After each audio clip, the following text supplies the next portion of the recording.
In the spaces between midnight and morning, between memory and myth, there are whispers. Whispers that cling to the corners of our cities, passed down in silence, hidden in shadows. We tell ourselves they're just stories, but in Asia, the dead do not always stay quiet. Welcome to Ghosts of Asia, where ancient beliefs haunt modern lives, and every story begins with a warning. Once heard, it cannot be forgotten. Tonight's tale comes from the concrete veins of Tokyo, a city that never sleeps, yet hides things that wake when no one is watching. In a lonely apartment building where the elevator doesn't always stop where it should, and mirrors don't always show what's truly there, a young woman discovers that tradition, when broken, can summon something that should never return. This is not a ghost story you hear, it's one that follows you. This is The Woman Between Floors. Tokyo's sky, even at midnight, glows faintly with artificial light, as if the city refuses to sleep, even when its people do. Rei stood at the base of the aging apartment tower in Suginami, looking up at the flickering neon sign above the entrance. Nishihara Heights, it read, though the word heights felt optimistic. The building leaned slightly, like it had grown tired of standing. It was an old structure, 11 stories high, concrete grayed by time. Rust laced the balcony railings. Curtains barely moved behind tightly shut windows. She clutched her duffel bag and exhaled. The air smelled like exhaust, fried oil, and something faint. Incense, maybe. The scent of something sacred, or forgotten. She had taken this place because it was cheap, close to her night shift job, and, more importantly, available immediately. The landlord didn't ask questions. He handed over the key to room 703 and left before dusk. The lobby was dimly lit, beige tiles from another decade, mailboxes dented and labeled in faded marker. No one greeted her. No sound, no movement, just the soft hum of fluorescent lighting. She pressed the elevator button. It groaned before opening. The metal box was narrow, lined with dull mirrors. They reflected her back at awkward angles. The left version of her face didn't quite match the right. She blamed fatigue. Inside, she tapped the 7 button. The panel buzzed faintly. The doors slid shut. The elevator jerked, then began its slow ascent. Her reflection shimmered slightly in the mirror, like there was a lag between her and it. She blinked. The mirror blinked back. Between the 6th and 7th floors, it hesitated. Not stopped, not broken, just hesitated, like it was waiting for something, or listening. The pause lasted no more than 2 seconds. Then it continued, dinged softly, and opened to a dim hallway carpeted in thin gray. Room 703 was at the far end. The overhead light outside it buzzed, flickered, then held steady. She slid in the key. The door creaked open. Inside, the apartment was small, barely 2 rooms. A low counter separated the kitchenette from the tatami mat area. The walls were yellowed slightly with age, and the light switch needed a firm press to respond. But it was clean, functional, and silent. Rei dropped her bag, walked barefoot across the mats, opened the window. Cool city air drifted in, along with the dull hum of distant traffic. She closed her eyes and let the noise settle around her like a blanket. It had been a long week, and yet something didn't sit right. She glanced toward the front door. There was a small entry mirror near the shoe rack, common in Japanese apartments. Her reflection stood there, quiet, She turned away. Her reflection lingered a half-second longer before doing the same. She didn't see it. Not yet. That night she couldn't sleep. She blamed the move, the job, the stress. But in truth, it was the building. Its stillness wasn't comforting. It was expectant. At 3:11 a.m., Ray walked to the sink for water. As she passed the entryway, she glanced at the mirror again. This time, she saw it. Her reflection, mouth curled in a grin she hadn't made, eyes slightly too wide, hands held behind its back. She stared, frozen, then blinked, and it was normal again. She let out a slow breath and forced a chuckle. Sleep deprivation, she whispered to herself. But when she turned to walk back to bed, the hallway light outside her apartment flickered again. Just once, and from inside the elevator shaft, 3 doors down, came the softest sound of footsteps. Not ascending, not descending, just pacing between floors. Ray woke late the next morning, if you could call it morning. Outside her small window, the sky was a pale, overcast gray, the kind that made it hard to tell what time it was without checking a clock. The soft hum of the city filtered in through the cracked glass. She sat up slowly, disoriented. Her phone screen glowed, 1:44 p.m. She had to be at work by 5. She poured herself weak instant coffee, sipping it in silence as she stared at the empty tatami floor in front of her. Her head felt heavy, fogged by poor sleep. Her thoughts kept circling back to the mirror, the smile she never made, the pause in the elevator, the footsteps that didn't belong to anyone. Ray didn't believe in ghosts. She never had. But this building was beginning to press on her, not physically, spiritually, like it held its breath when she walked past, like it knew she was new. That afternoon, she rode the elevator down. It was empty. It almost always was. As the doors closed, her eyes drifted toward the mirrored wall again. She stared at herself, her dark hair, her pale face, the faint shadows under her eyes. The light in the elevator buzzed. The panel blinked past the 6th floor. Then, a hiccup. Not a full stop, just a stutter. Between floors, she glanced at her reflection. This time, it didn't mimic her immediately. There was a pause, barely a second, but enough. She moved. It followed, just slightly behind. Her reflection was delayed, not frozen, not reversed, just late, as if it were buffering. She stepped back slightly, her spine brushing the opposite wall. The elevator reached the ground floor with a ding. The mirror returned to normal. Her reflection caught up. But for that one moment, it had been wrong.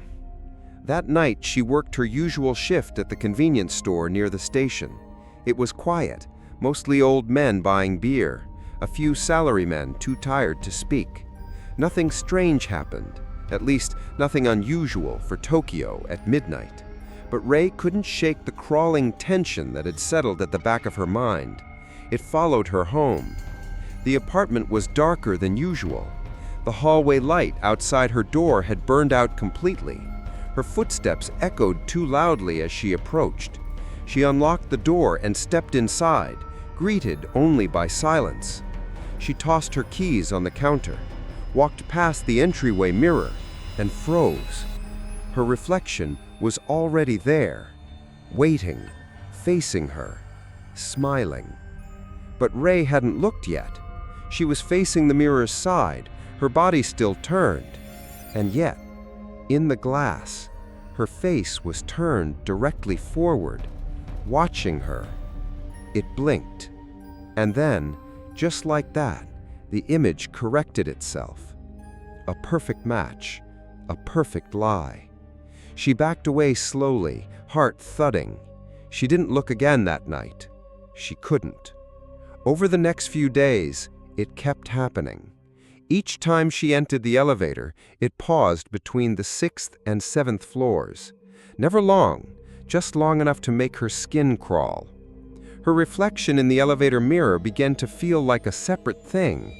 Not evil, not malicious, but aware. Too aware. It blinked too slowly, smiled too often, and once when she whispered under her breath, "This building is cursed," she swore the reflection mouthed something entirely else. She tried to ask her neighbors. The old woman in 801 just stared at her with watery eyes and said nothing. The couple in 702 pretended not to hear her. Only one person, a man in his 50s who lived in 705, gave her anything at all. "Don't talk to the mirrors," he said, not looking her in the eye. "Especially after dark." Ray laughed awkwardly. "You mean like superstition?" He shook his head slowly. "No, I mean don't talk to them. They'll start answering." He shut the door before she could ask anything else. That night, she taped a towel over the mirror near her door. She covered the bathroom mirror too, but the elevator, she had no choice. That one stayed. It was waiting, always waiting. And then came the phone footage. It started small, a flicker in her gallery, an unfamiliar file she didn't remember taking, a black screen with static, 10 seconds long. Then another. This time, it was her room, shot from the foot of her bed. She was sleeping, face turned away, breathing slow. But someone, something, was standing behind her. It was blurry, unfocused, as if the lens itself refused to see clearly. But Ray could make out long dark hair, a white sleeve, and a mouth open. Not screaming, not smiling, just whispering. She deleted it instantly, then checked her recording settings. The app was disabled, auto recording was turned off, but more files kept appearing, always between 3 and 3:30 a.m., always from inside her apartment, and always showing one thing: she wasn't alone. The 7th floor was always quiet. Too quiet. Most of the residents were elderly, and they rarely left their apartments. Ray had come to recognize the few who did: a woman in a floral nightgown who shuffled to collect her mail in slippers, a frail man in a bathrobe who stared too long at the elevator before stepping inside, as if weighing something heavier than motion. But no one spoke, no one lingered, and no one ever walked toward the space between rooms 703 and 705. Ray first noticed it on her 4th night in the building. She was walking back from the laundry room at the end of the hall, towel draped over her shoulder, when her eyes flicked past her door. Room 703. Then 705. She stopped. Her head turned. Between them was a stretch of blank wall, no more than 3 meters wide. No seams, no number plate, no mailbox, just flat old wallpaper and the faintest discoloration where a door might once have been. She stepped closer, heart tapping against her ribs. Her fingers traced the surface. Cold. And beneath the paper, she felt it. A tiny indentation, a vertical seam, like a sealed doorframe beneath the skin of the building. There had been something here. Room 704. She whispered the number aloud, but it sounded off, like her voice didn't belong in that space, like the wall itself absorbed the sound, rejected it. The hallway light above her flickered, and suddenly she noticed it again. That smell. Faint, faded, old incense, like something left burning at an altar long after the prayers were forgotten. Back inside her apartment, Ray sat on the tatami floor, staring at her phone. She opened her gallery again. 3 more videos had appeared, all recorded at 3:07 a.m. Each showed her room from different angles, always dimly lit, always from low to the ground, as if placed on the floor or a shelf. In each one, she slept, curled on her side, but something stood near the doorway, barely visible. She didn't remember recording anything. She didn't remember anyone entering. And yet, there they were. A woman. Barefoot. Hair long and hanging over her face like black ropes. Dressed in something pale, stiff, ceremonial. Her arms never moved, only her head, slowly turning toward the camera, toward Ray. That night, Ray didn't sleep. She sat with the lights on, knees pulled to her chest, waiting for something, anything, to make sense. At 2:59 a.m., the lights dimmed slightly. Not off, just low enough to make the walls feel closer. She stared at the mirror she had covered by the door. The towel moved, just an inch, a slow, curling slip, like fingers had tugged the corner. She didn't move, didn't breathe. Then the elevator dinged. Her head whipped toward the door. No one lived across from her. No one had pressed a button. She stood, crept to the peephole, and looked. Nothing. The hallway was empty, but the lights flickered again, and in the reflection of the metal elevator doors, she saw a white silhouette standing where room 704 should have been. The next morning, Ray visited the building manager's office, a tiny glass booth near the back entrance, cluttered with yellowing paperwork and a dusty kettle. The manager, a gray-faced man in a cardigan that looked older than the building itself, barely glanced up. "Room 704?" he said flatly, without waiting for her to finish. "Doesn't exist." "But it's between 703 and 705. "No," he said firmly, eyes suddenly sharp. "It doesn't exist. There was a renumbering years ago. Too many units, we consolidated. Simple paperwork." She pressed, asked if there had ever been a tenant there, if someone had died, if it had ever been sealed off. He didn't answer, just stared at her with a tight jaw, then scribbled something on a piece of paper and slid it across the counter. "I advise you to mind your door and your mirror," he said coldly. She picked up the note. It simply read, "Don't bow after midnight, only before." She left without speaking. She didn't know what frightened her more, the mystery or the fact that someone else clearly knew. Back upstairs, the hallway smelled even stronger of incense. Someone had left a small pile of ashes by the seam in the wall. Ray knelt and touched it. Still warm. And behind the wall, she swore, she heard the faintest rustle, like a sleeve brushing wood, or bare feet turning on old tatami. She stood and whispered to the wall, "Who's in there?" The hallway light above her buzzed, and somewhere down below, deep in the shaft, the elevator began to rise. No buttons had been pressed. No one had called it. It was coming anyway. The elevator waited for her. Ray stared at it from the end of the hall, unsure if she had actually heard it rise or felt it rise. The building was too quiet, always quiet. She stood rooted in front of her door, key clenched in her fist, her breathing shallow. Then the elevator dinged again. The doors slid open. No one was inside, but the lights in the elevator were dimmer than usual.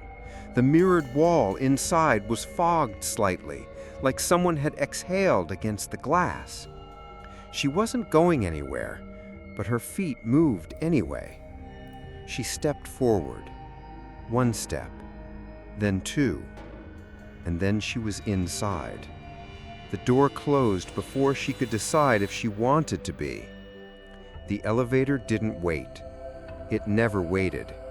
But this time, it didn't move. She turned to the control panel. None of the buttons were lit. Not even 7. She reached to press 7, but before her finger touched the glass, the elevator lurched. Not up, not down. It shivered, like something inside it was alive, resisting motion. The floor indicator blinked once, then twice, then changed. Instead of a number, 2 kanji appeared. Crude, flickering, glitched. Nanami. She blinked. She knew enough kanji to read it. 7, not yet. A phrase that shouldn't exist. A place that wasn't a place. She stared at the panel, heart pounding. The elevator hummed like it was holding back a breath. Then it moved. Not up, not down. It sank. Her ears didn't pop. There was no mechanical vibration, just a slow, sickening feeling, as if the building were folding around her. The lights buzzed, flickered, then dimmed. The doors creaked and opened. What she saw was not a floor. It was a hallway, but not like any other in the building. It was narrow, as if the walls had collapsed inward. The ceiling was low, the air thick with heat and something else, incense and mildew and old grief.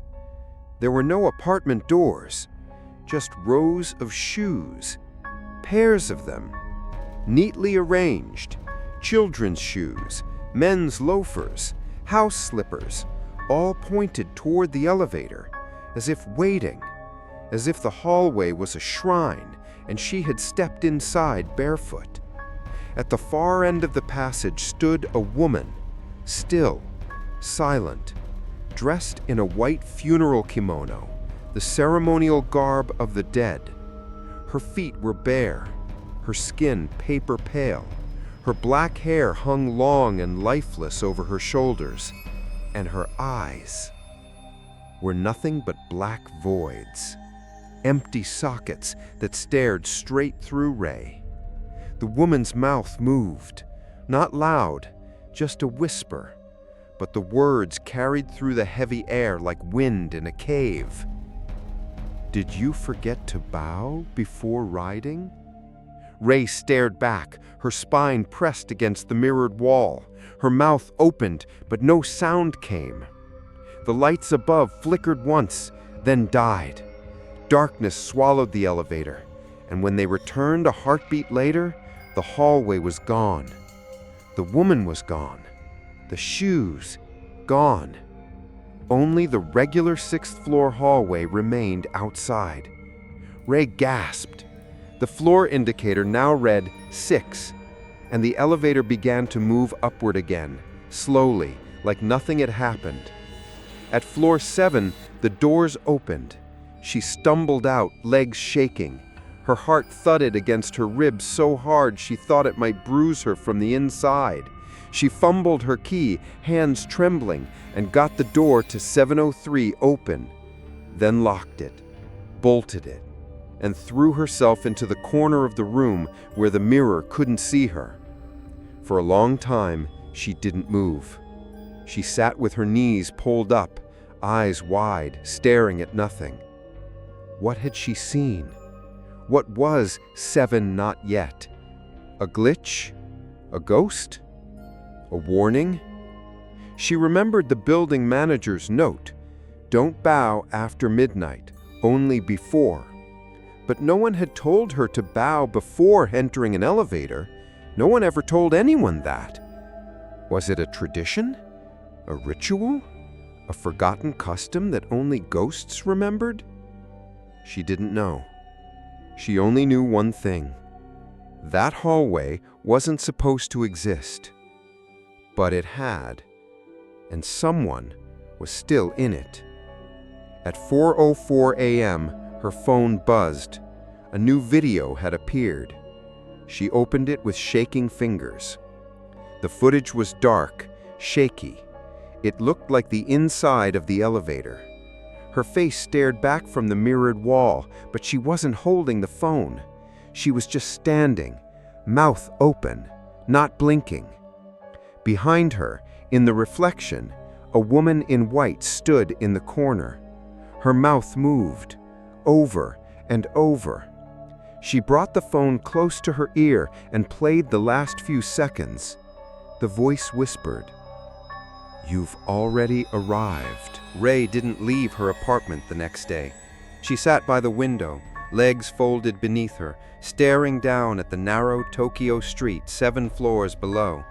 Cars passed. A woman walked her dog. Somewhere, a delivery man knocked on a door. The world moved on, but the building remained still, too still. She hadn't eaten.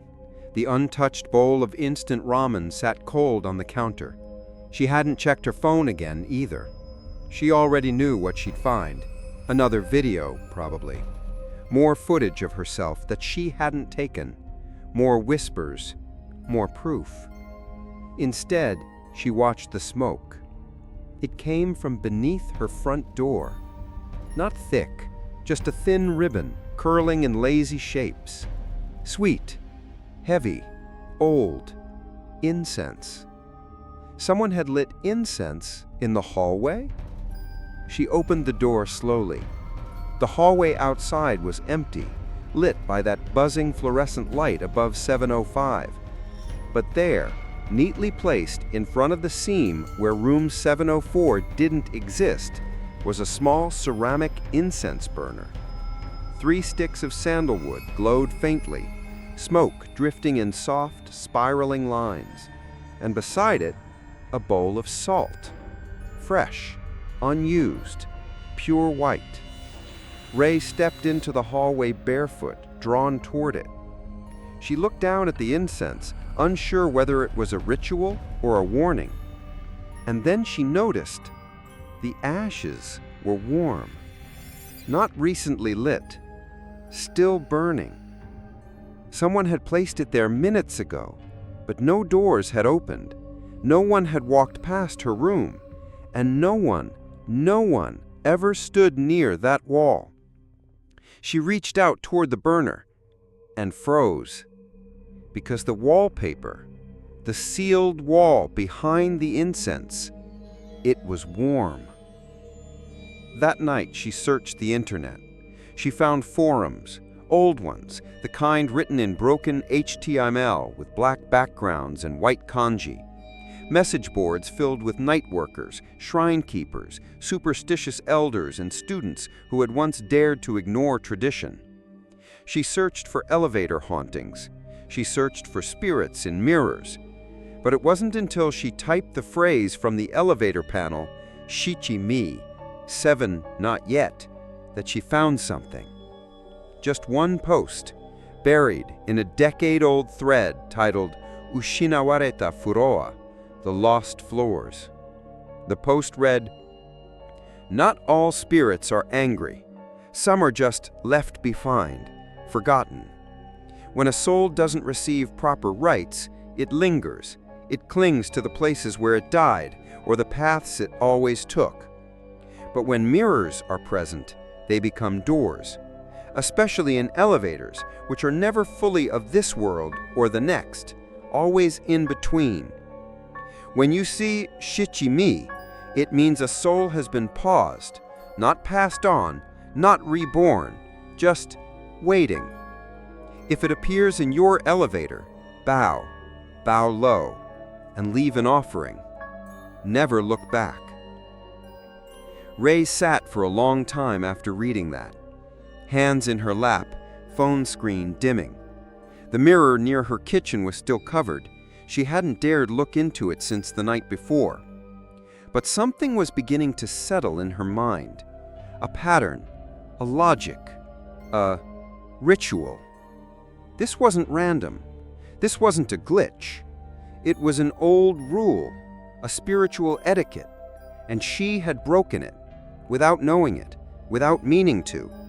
And now something was near her, following, watching, waiting. The next morning, she stood in front of the elevator again. She had placed a small bowl of rice outside room 704's wall. She had lit incense, store-bought, and bowed, though her knees had trembled. Now, standing in front of the elevator doors, she did something strange. She bowed again, deeply, respectfully, and whispered, "I'm sorry, I didn't know." Then, she stepped inside. The elevator didn't shudder this time. It moved smoothly. No flickers, no mirror delays. It passed the 6th floor and rose to the 7th without hesitation. Ray felt her heartbeat slow. Had it worked? Had she honored it? She stepped out on the 7th floor, cautiously hopeful. The hallway was still dim, still smelled faintly of dust and age. But for the first time since she'd moved in, she didn't feel watched. She walked to her door, slid the key in, opened it, and paused. The incense in her apartment, the one she had left unlit on the counter, was now burning. Thin smoke drifted toward the ceiling. The room was otherwise untouched, but on the mirror near the entryway, there was a new mark. Not drawn, not scratched, pressed. A fingerprint. Long, thin, and left in ash. It began with a dream, or maybe it was something else. Ray wasn't sure anymore when sleep ended and waking began. The air in room 703 had grown heavier. Time bent strangely. Some nights felt like they lasted 5 minutes, others like 5 years. But this night, the dream came clearly. She stood barefoot in the hallway again, the real one, the 7th floor. But it stretched on longer than it should have, much longer. The walls curved inward, narrowing the path. The carpet was damp. The lights above buzzed dimly. She knew where she was headed. She didn't want to go, but her body moved on its own. Down the hall, past room 703, past the place where 704 should have been. And then, the wall was gone. In its place, a blackened door. Wooden. Old. Unlabeled. But Ray could hear something behind it. Breathing. Slow. Shallow. Waiting. The door creaked open. Inside was a single futon on the floor, rotting at the edges. A broken mirror hung crooked on the far wall, its surface clouded. And in the corner of the room, facing away from her, was the woman in white. Hair long, tangled like wet ropes, her back unnaturally straight, her hands resting on her lap. Ray tried to speak, but no sound came. She raised her hand. The woman twitched, just once. A small, jerking movement, like a puppet string had been pulled. Then slowly, excruciatingly slowly, she turned. Not all the way, just enough. And Ray saw her eyes. Black.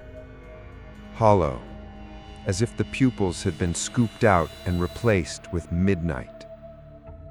The woman opened her mouth, and in a voice as dry as dust, whispered, "You left me here." Ray woke with a scream caught in her throat. Her room was cold, not cool, cold. Frost had formed on the inside of her window pane. Her breath clouded in front of her, but the heater was on. The incense that she had burned earlier was now nothing but blackened stems, and on the mirror by the door, a handprint, fresh, still dripping with condensation. Long fingers, too long, pressed flat against the glass, as if someone had leaned in from the inside.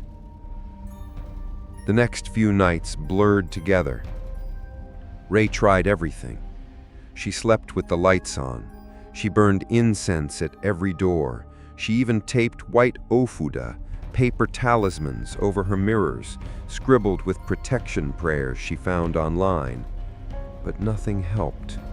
Because now, the woman wasn't just in the elevator or behind the mirror. She was in Ray's bed. It started with pressure. Ray would be sleeping, then feel weight at her feet, like someone had climbed onto the mattress, like someone was lying there beside her. She'd wake suddenly, chest tight, air caught in her lungs. She'd turn her head slowly and see the shape of another body under the blanket, facing away, perfectly still, perfectly silent. She'd blink and it would be gone, until the next night. By the end of the week, Ray had stopped sleeping altogether. Dark circles bloomed beneath her eyes. Her hands shook at work. She dropped coins, forgot customer orders, and once, while scanning a bottle of tea, looked up to see the woman standing just outside the store's glass window. White kimono, black eyes, no reflection. No one else saw her. No one ever saw her. The final straw came when Ray's manager called her into the back office. He was kind, older, the type who drank black coffee at midnight and liked enka music. But today he looked nervous. He slid her phone across the table. "You dropped it, and, I opened the camera by accident. There were videos?" Ray's stomach sank. He hesitated. "I didn't watch them all, but one of them showed someone sleeping in your bed?" She froze. He swallowed. "It wasn't you." Ray took the phone with shaking hands. There were 12 new videos in her gallery. She opened the most recent one. The footage was from last night. The camera faced her bed. She was not in it, but someone else was. Long black hair spilling across the pillow, a white sleeve rising and falling with slow, unnatural breathing. The camera zoomed in on her face, and Ray gasped, because the face wasn't blurred. It was hers, sleeping, mouth slightly open, eyes twitching under their lids. Except she hadn't been home last night. She had worked a double shift. She had only just come back this morning. So who or what had worn her skin? Who had slept in her bed? She went home early that night, climbed the stairs instead of taking the elevator. Her legs burned, her chest ached, but she refused to ride it. Not after what she'd seen. She reached her door. Room 703. The hallway smelled like incense again, heavier this time, cloying. And someone had scratched something into the wall where 704 used to be, not with a pen, with a fingernail. 3 words. You are her. Ray didn't speak to anyone for days. She no longer tried to explain. What could she say? That she was being haunted by a reflection? That the elevator had taken her to a floor that didn't exist? That she'd watched herself sleep, but it wasn't really her? No one would believe her. And maybe that was the worst part of all. The slow unraveling. The realization that some truths aren't meant to be believed. They're meant to be carried alone. On the third night without sleep, Ray took the train across the city. Not to escape, that no longer felt possible, but to search. She needed answers, real ones. She remembered something from the forum, something vague, when a soul doesn't receive proper rights. So she went to where souls are named, the Public Records Office. The woman behind the counter was polite but tired. Ray told her she had just moved into Nishihara Heights and wanted to know the building's history. She said her grandmother once lived there, in room 703. A lie, but close enough to the truth. The clerk looked surprised. "That building?" she said. "That's an old one." She tapped at her keyboard, then frowned. "Room 703, registered." She scrolled. "Room 705, registered." Another scroll. But her expression shifted when she reached the gap. 704, she muttered. "No record of active residency, but..." She leaned closer to the screen. "There's an archive notice. It's sealed." "Sealed?" Ray asked. The woman nodded. "Closed by court order in 1988. Ray's chest tightened. "Why?" The clerk hesitated. Then she clicked again. There was a pause. Then she said quietly, "Suicide. Girl named Fuyuno Sato, age 17, found in the elevator shaft." Ray swallowed hard. Was there a funeral? No record of one. In fact, she paused, it says here her body was unclaimed for over a month. The room felt colder. The fluorescent lights above buzzed, and for a moment Ray thought they would go out, but they held steady. The clerk closed the file. "Sorry, that's all I can show you, but if you're living there," she lowered her voice, "don't stay too long. Some places..." She trailed off. "Some places remember." Back home, Ray sat cross-legged on the tatami floor, arms wrapped around herself. Fuyuno. She had a name now. A face, too. Found in an old newspaper article archived on a forgotten blog. There was only one photograph, badly scanned, but the resemblance was enough to make Ray's blood run cold. Same pale face, same dark eyes, same long black hair. Except in the photo, Fuyuno was smiling. A tired, quiet smile, one that didn't quite reach her eyes. Ray read the article. Teenage girl found dead in Nishihara Heights elevator shaft. Authorities suspect suicide. Family had recently defaulted on rent. No known relatives claimed the body. Building maintenance sealed off room 704 indefinitely. No mention of a funeral. No incense. No farewell rites. Just silence and a sealed door. That night, Ray bought fresh white flowers. She folded a piece of paper and wrote Fuyuno's name in black ink. She placed both by the hallway wall where 704 should have been. Then she knelt, bowed, lit incense, and whispered, "I'm sorry you were left here. You deserved more than silence. I see you now." The hallway didn't respond, but for the first time, she didn't feel watched. Not in that moment, just witnessed. Later that night, Ray dreamed again. She was in the hallway, but it wasn't empty. Room 704 was back. The door was open. Inside, the futon was freshly made. The air was warm.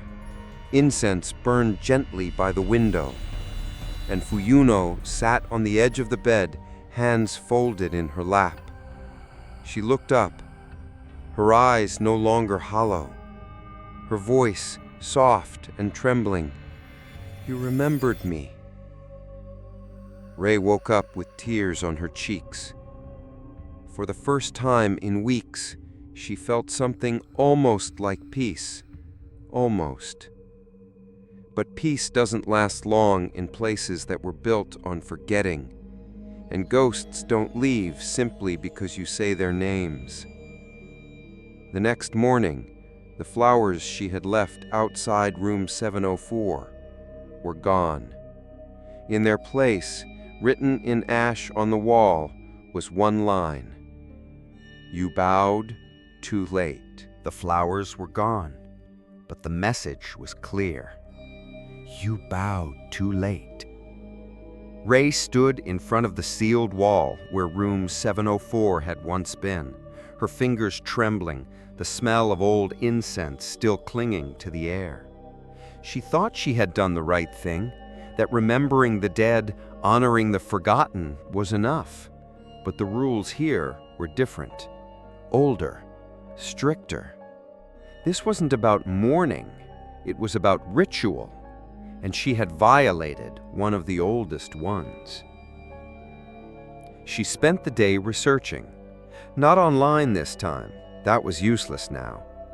Instead, she visited 3 local shrines in Suginami, small places nestled between apartment blocks and convenience stores, the kind of shrines people walked past without noticing. At the first, the monk was polite but confused. At the second, the priestess grew silent when Rei mentioned mirrors and elevators. But at the third, an aging wooden shrine hidden behind a shuttered tea shop, she found someone who listened. An elderly Shinto priest, his robe faded and stained with time, sat beside her under a paper lantern. When she told him what was happening, he didn't interrupt, didn't laugh. He simply closed his eyes and nodded slowly. "You are not being haunted," he said. Rei blinked. "But you are being disciplined." He looked at her, his gaze sharp. "There is a difference." She didn't understand, so he explained. "In the old ways," he said, "the mirror was a sacred boundary, a barrier between the world of the living and the unseen. It didn't just reflect, it remembered. That's why mirrors were covered in funeral homes, why bodies were never shown near reflections. And elevators? They were thresholds, not of metal or motion, but of space and spirit. You step into one," he said, "and you are neither here nor there. You pass through in between." Rei shivered. "What about bowing?" she asked. He nodded again.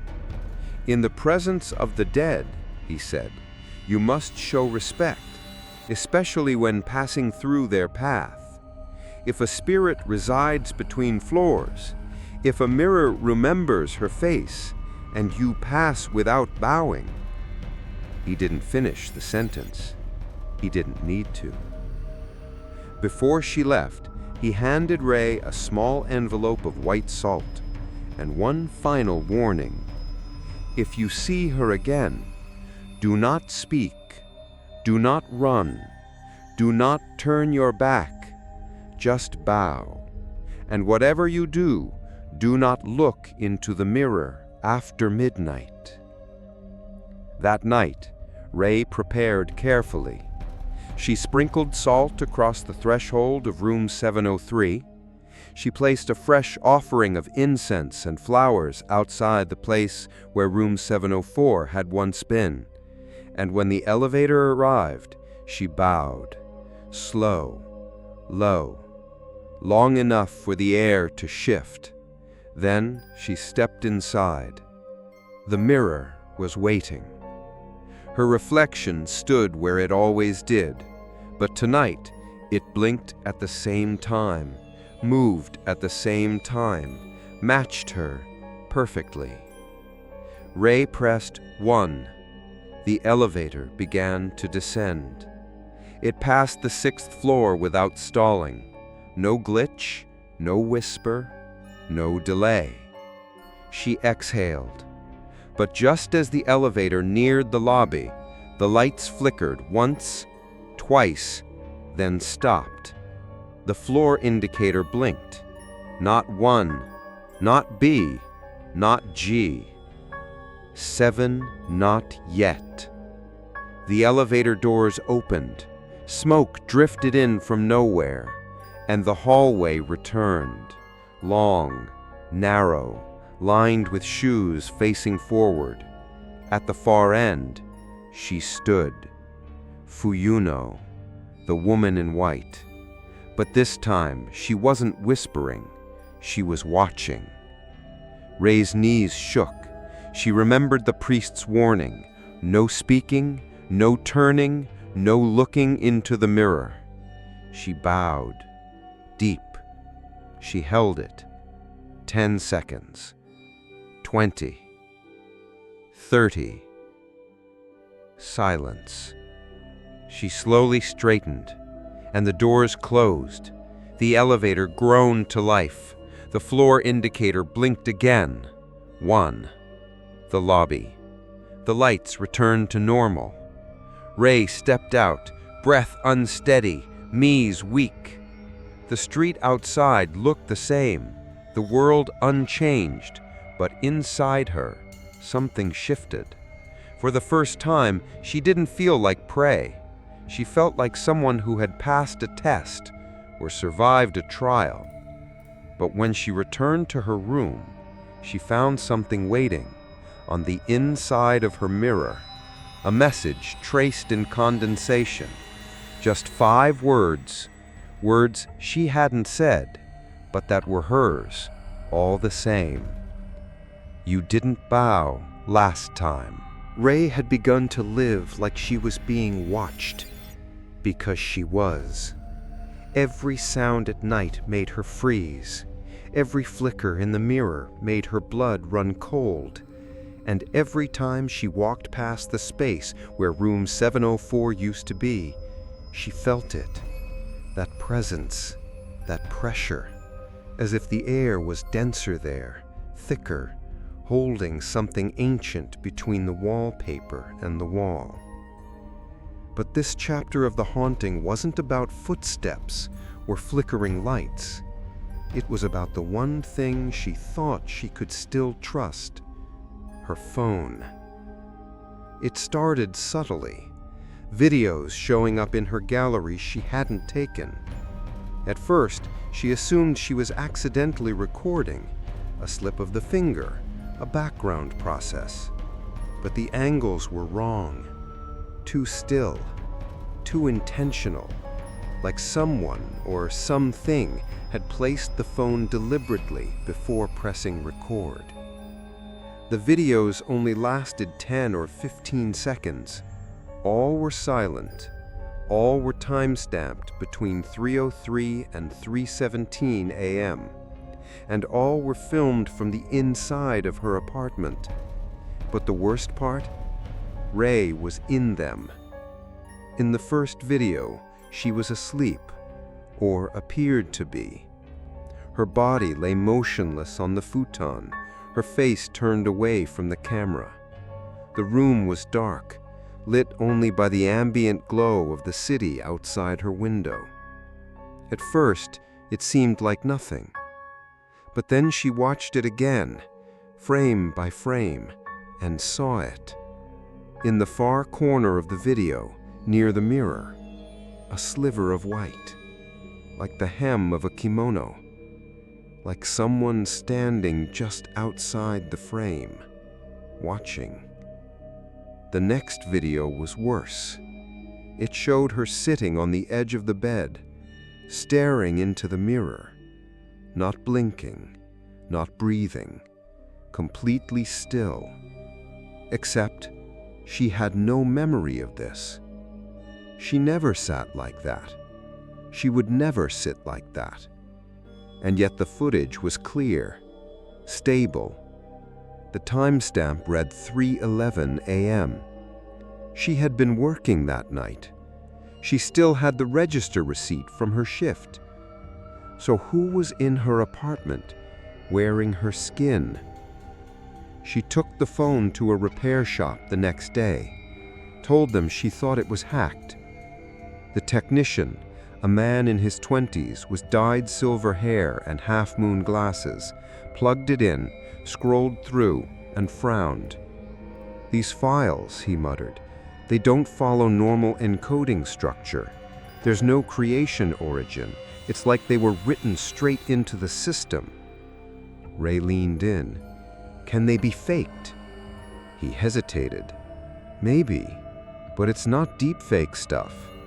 This is embedded, like your phone wants them to exist." She didn't return to the shop again. That night, she locked the phone in a drawer, face down, silent mode. She taped it shut and turned it off. But when she woke the next morning, the drawer was open, the tape was peeled away, and on her pillow, just beside her, lay her phone. Screen unlocked, gallery open. 3 new videos. She opened the first. It was upside down, as if placed gently on the tatami mat. It showed her sleeping, except her mouth was open in a silent scream. The second video was darker. The lens was blocked, but faint audio played through. A whispering voice. Ray increased the volume. The whisper grew louder, but the language wasn't Japanese. It wasn't any language she knew.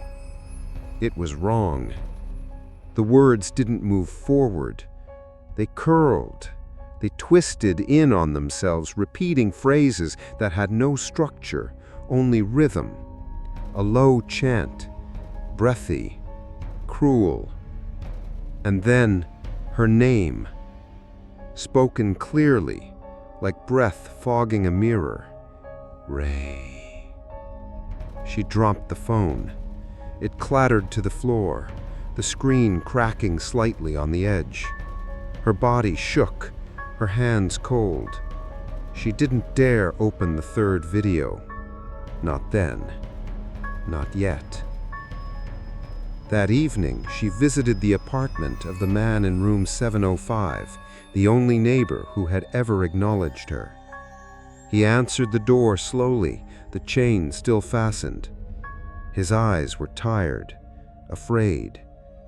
Before she could speak, he whispered, "You see her now, don't you?" Ray nodded. He glanced down the hallway, then opened the door just wide enough to pass something through, a small paper envelope. She opened it. Inside was black rice, salt, and a mirror shard wrapped in gauze. "What is this?" she asked. He swallowed hard. "They're not protections, they're warnings. Place the mirror near your pillow. If she appears in it, leave. Don't wait, don't try to talk, just go." Ray opened her mouth to ask more, but he slammed the door shut, and this time she heard the sound of multiple locks clicking into place. That night, she placed the mirror shard near her pillow. She sprinkled the salt in a ring around her futon. She did not sleep, not even a minute, because at 3:09 a.m., the mirror began to fog. No one had breathed on it. No one was near. But the condensation spread from the inside. Then came the reflection, not from the room, from somewhere else. A hallway, lined with shoes, and at the far end, Fuyuno, still, watching, waiting, And just as Ray reached to cover the mirror, the final video opened by itself. The screen of her cracked phone lit up, and from the speaker came only this: "You are already home." The salt ring was gone by morning. Not spilled, not scattered, gone. As if someone had carefully lifted every grain from the floor. Ray sat frozen on her futon, her breath visible in the early light. The air in her apartment had turned cold again, colder than it should be. She hadn't slept, couldn't.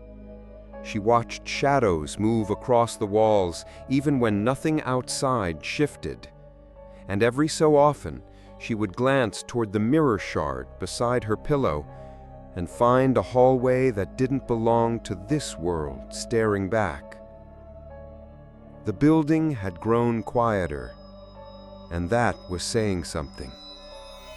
For weeks, Rei had become used to the soft, ghostly silence of Nishihara Heights, the cough of an old neighbor behind thin walls, the occasional creak of floorboards above, the distant hum of someone's television left on overnight. But now, nothing. No sound, no signs of life, only stillness. Unnatural, oppressive. She walked the hall that morning out of instinct, maybe even defiance. Room 701, the doormat was gone. Room 702, the potted plant by the door had withered to brown. Room 705, no incense smoke, no shuffled footsteps, no faint scent of instant noodles, just a closed door and silence behind it. She knocked once, no response. Twice, still nothing. She pressed her ear gently to the door. The air on the other side felt heavy, like the room itself was full of water, thick and unmoving. She whispered, "Are you still in there?" Something tapped back, once, then stopped. Later that day, she went downstairs to check the building's mailboxes. Most were empty, but a few hadn't been touched in days. Flyers stuffed and yellowing, bills curling from moisture, notices from the city crammed into every crack.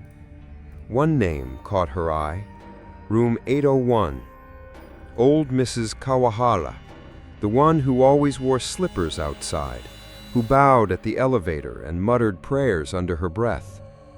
Her mailbox was full, over full. A postcard fell as Rei opened it, a handwritten message from a niece, postmarked 10 days ago. Rei blinked. She hadn't seen the woman in over a week, not since the night she'd seen the woman in white at the elevator. She checked the other boxes. Room 706, unread letters dated last month. Room 802, a utilities shut-off notice taped to the front. It was as if the entire building was emptying itself, or being emptied, quietly, one resident at a time. That night, the elevator moved on its own. She heard it. From inside her room, the low mechanical groan of it rising, stopping, opening. But no one had pressed the button, and no one stepped out. She looked through the peephole. The hallway was still, but the elevator doors were open.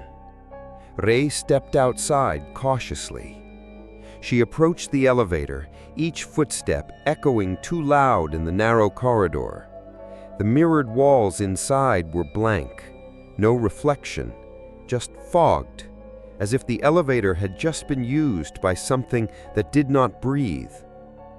Then she saw it, pressed into the condensation, handprints, small, childlike, multiple, as if a group had stood shoulder to shoulder inside, silently waiting for the doors to open, and in the center, 2 longer handprints, fingertips pointing outward, as though someone had been pressed against the glass trying to escape.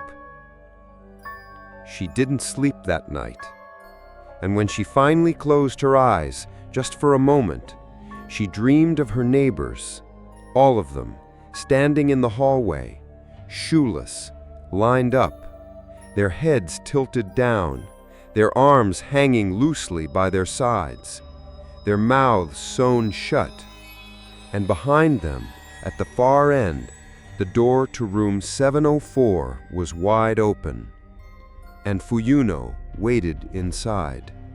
Her eyes the same black holes, her arms raised, beckoning. Rei awoke with a scream and found the mirror by her door cracked, not shattered, but split diagonally, like something inside had pressed too hard, too long. The mirror shard by her bed was missing, and on her window, drawn in fingertip condensation from the inside, was a single word: soon. She ran to the apartment office that morning. No one was there. The security camera screens were blank, the desk unattended. Only a single maintenance form sat on the counter. She picked it up. It was dated 2 days ago. Request: room 703, mirror in hallway cracked. Resident reports something inside. Filed under to be ignored. Too late. Rei tried to leave.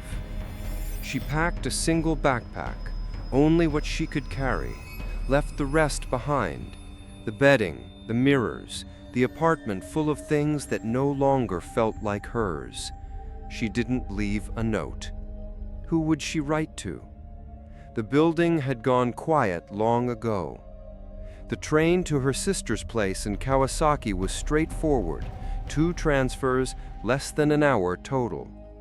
Rei had made the trip once before, months ago, before she'd moved into room 703. It was familiar, safe. At least it should have been. But something went wrong before she even left the station. The train doors opened on the wrong side, not to a platform, to a wall. Blank, gray, wet with condensation. Other passengers didn't notice. They stepped forward as if everything was normal, disappearing into fog as they passed through. Rei didn't move. She waited. Another train came. She boarded it, checked the map above the doors, the correct line, right direction. Still, when she arrived at what should have been Noborito Station, the announcer whispered something else entirely. She didn't catch it. The kanji on the display board glitched just for a moment, but she saw it. Shichi, Mai, 7, not yet. She exited at the next stop, or tried to. But the moment she stepped onto the platform, she was back in Suginami, not outside, inside, standing in front of the elevator in Nishihara Heights. The walls humming, the mirror fogged, the button for 7 already lit. She stared at it for a long time, then walked back to room 703 in silence, as if her body already knew the way, as if the building had always known she'd come back. That night, she tried to stay awake again, but sleep took her anyway. And with it, the hallway returned. It began in the usual place, the corridor outside her room, but stretched and darkened, elongated like a tunnel in a nightmare. The carpet beneath her feet felt wet, the air like a grave that hadn't been sealed properly. She didn't walk.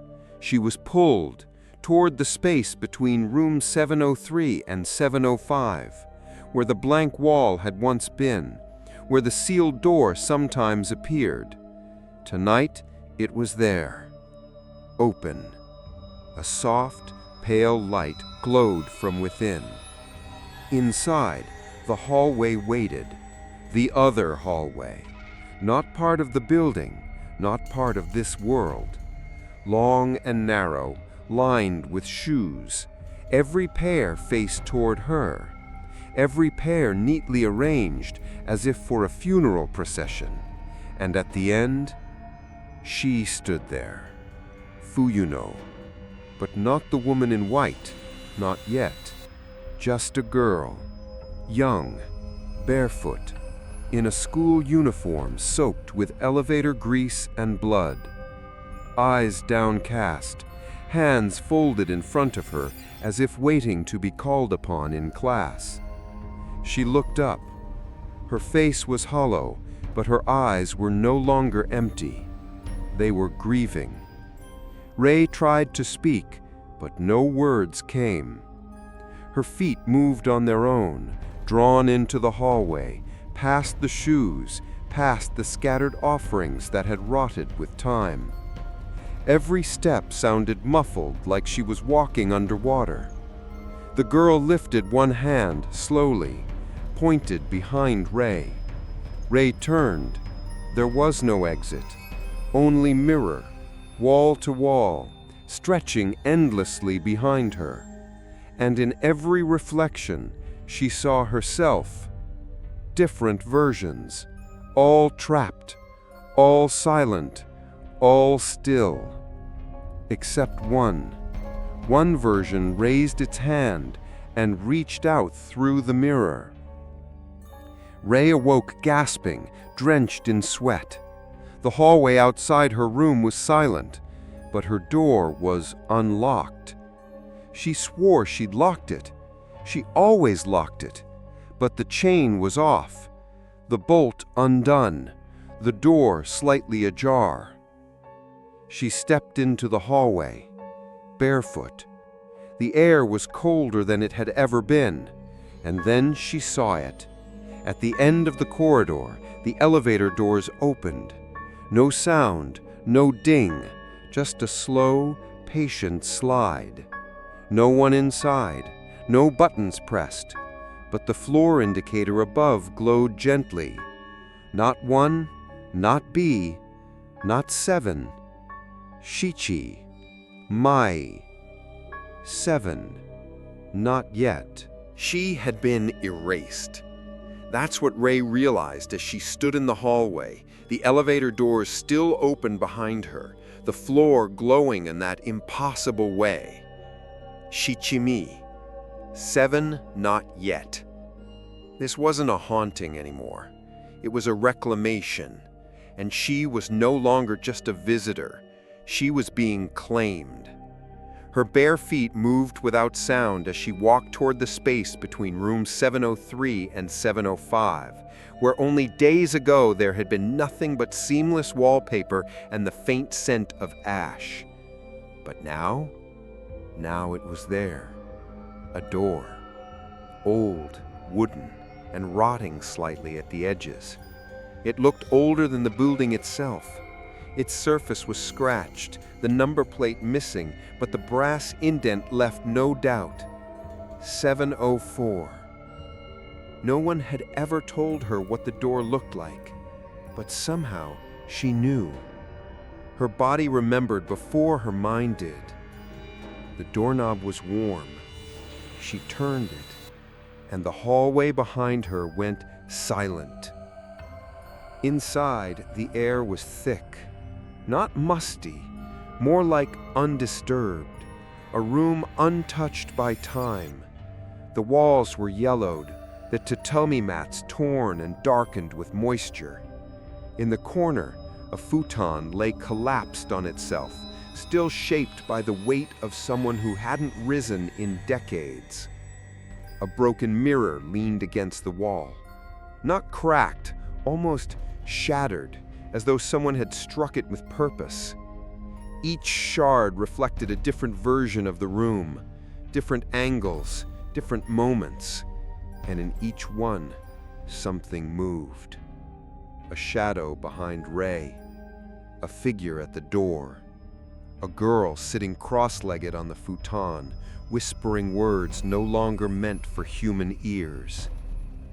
She stepped further inside. The air didn't resist.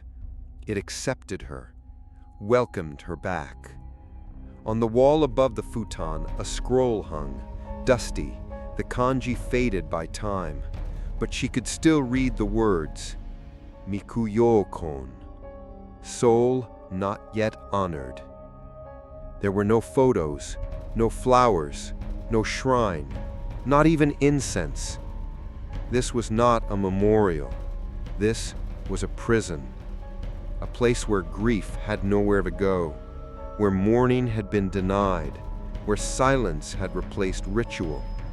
And the spirit of Fuyuno had waited and waited until someone remembered her name. Rei knelt beside the futon. She didn't know what she was doing, only that her body moved as if it had rehearsed this in a dream. She placed both palms on the tatami, bowed low, pressed her forehead to the floor, and whispered, "You are not forgotten. I see you. I will carry you out." But the mirror answered first. A wind moved through the room without a source. The fragments of glass on the floor trembled, and then one of them lifted. Just one, shard. It hovered in the air for a moment, then dropped, point down into the wood beside Rei's hand. She flinched. Blood beaded from the tip of her finger, and in that moment, the futon behind her creaked. She turned, slowly, expecting the room to be empty, but it wasn't. Fuyuno was there, sitting on the edge of the futon, still wearing her old-school uniform, faded and torn, her face pale but no longer hollow. Her black eyes met Rei's, and she spoke. For the first time, audibly. Her voice was soft, childlike, almost embarrassed. "You're not supposed to be here yet." Rei opened her mouth to respond, but no sound came. Fuyuno smiled sadly. "You bowed too late, but you bowed." She looked around the room. Her smile faltered. No one ever came, not even once.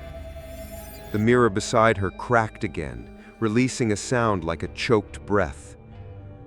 "They sealed the room, pretended I never existed." She looked down at her hands, clenched them.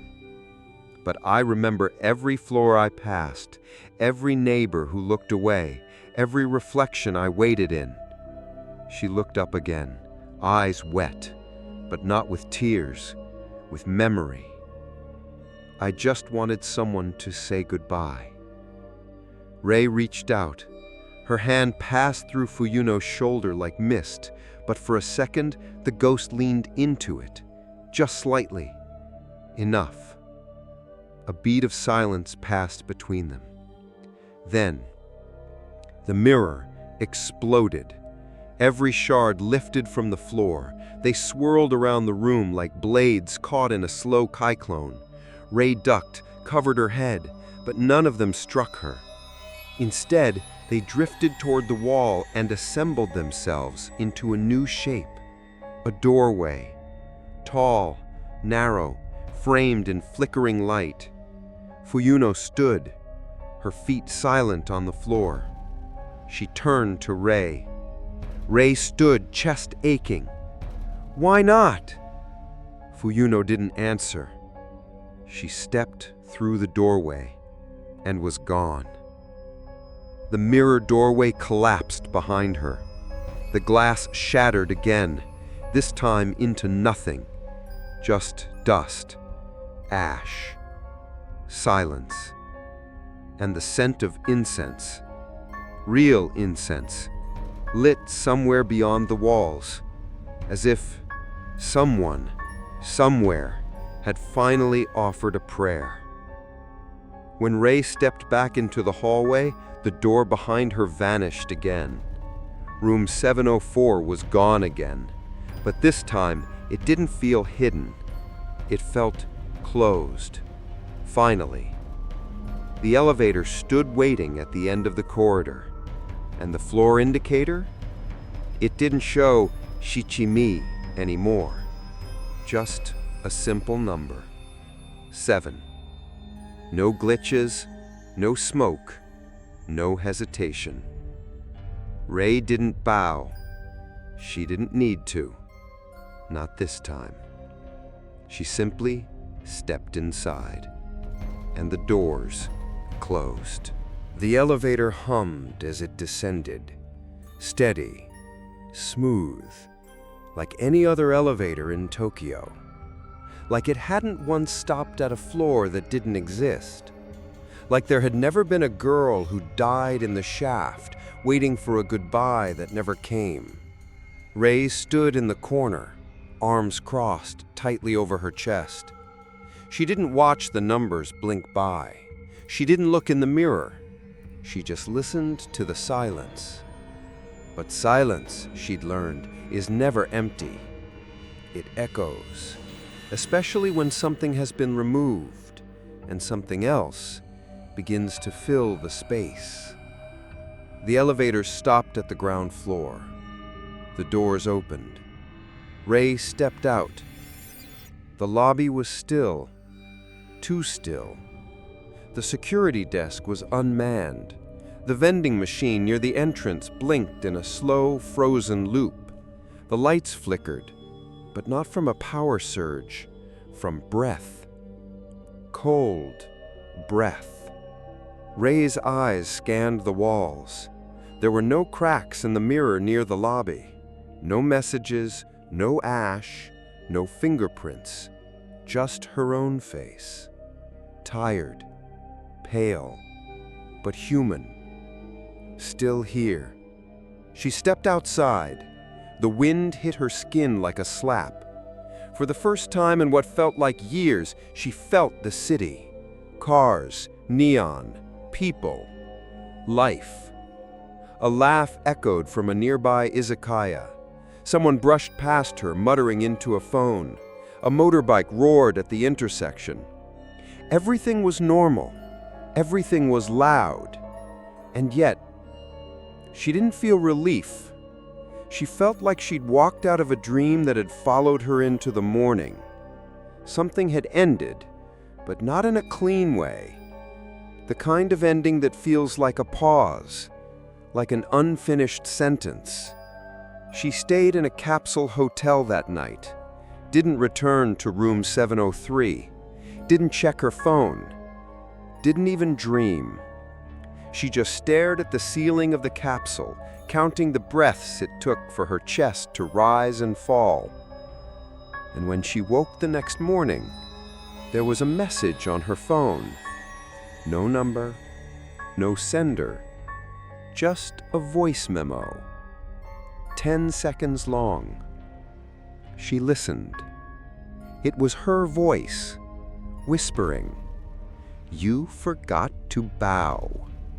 She went back, not because she wanted to, because the building called her, like it always did. The 7th floor was quiet, a familiar quiet, but now the silence felt stripped, like a room after the furniture's been removed, echoes bouncing off walls that used to hold something heavier. Room 703 looked the same, but the lock was broken. The door swung open when she touched it.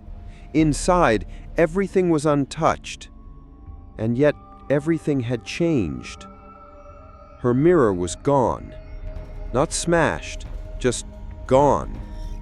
Only a clean rectangle of dust on the wall where it had hung. The futon lay neatly folded. The floor swept, as if she had already moved out. But she hadn't. She was still here. So why did it feel like she had died? The hallway buzzed behind her.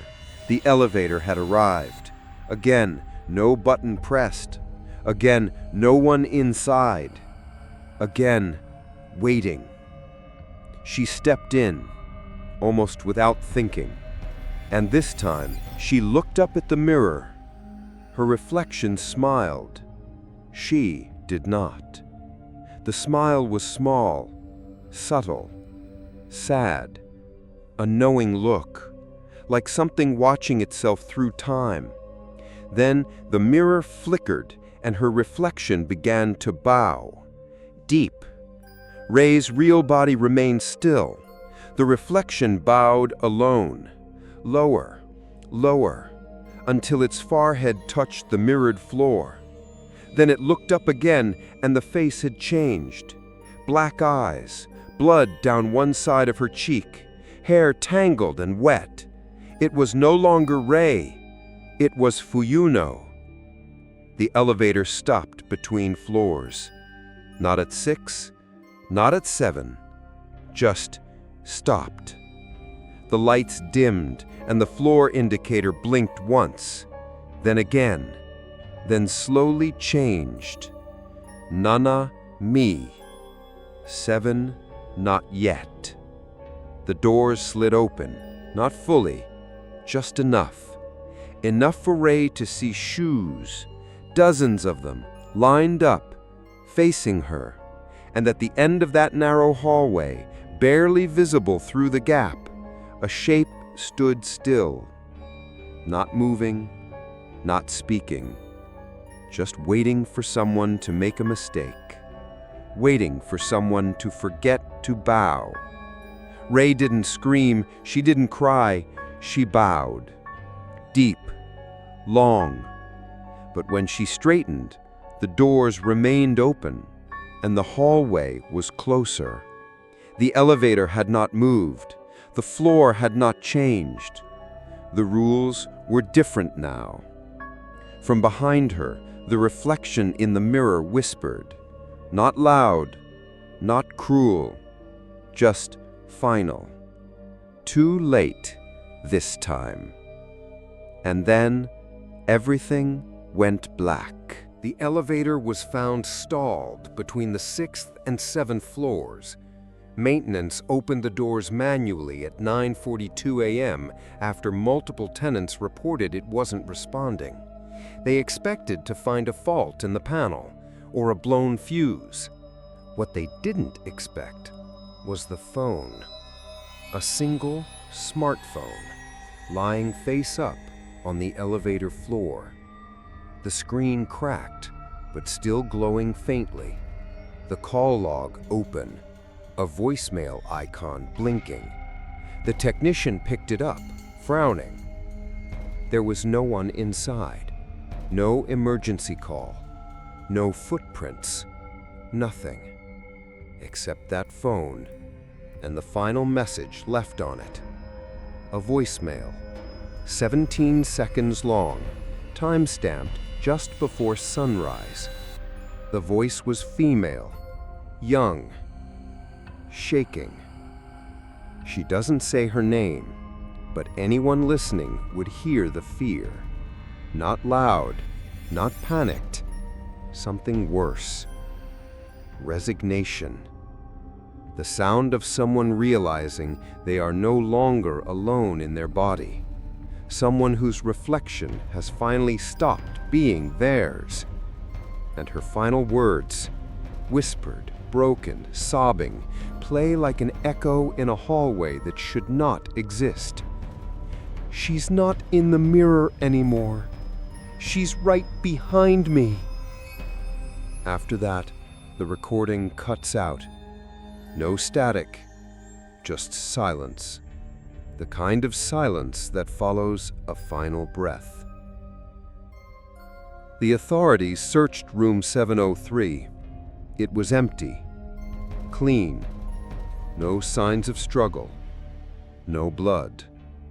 The few belongings still inside, a bag of clothes, a toothbrush, a used futon, suggested someone had recently lived there, but no forwarding address, no emergency contact, not even a full name on the rental file, just initials and a note from the landlord.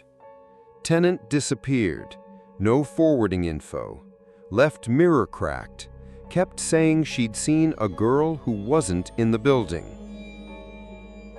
Residents of Nishihara Heights said little. Those who remained, anyway. Many had moved out. Quietly. Suddenly. Leaving apartments half-packed, meals half-eaten. When asked, one old man simply replied, "It's safer now, but I still bow every time." Another refused to speak, just pressed his hand over the elevator button, eyes closed, murmuring a prayer.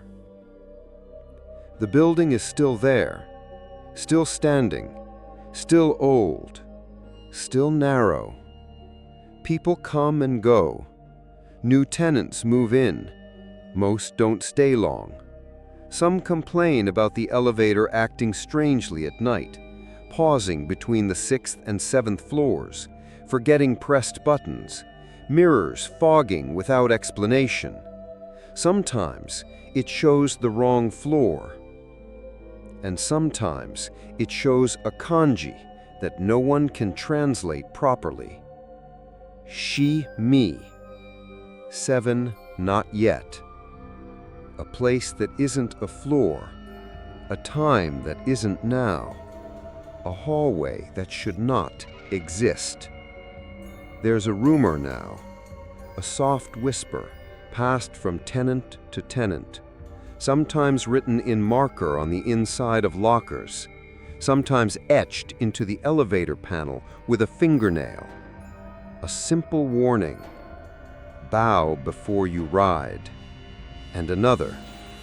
Never look into the mirror after midnight. Because if you forget, she might follow you home. And if you see your reflection move before you do, it's already too late.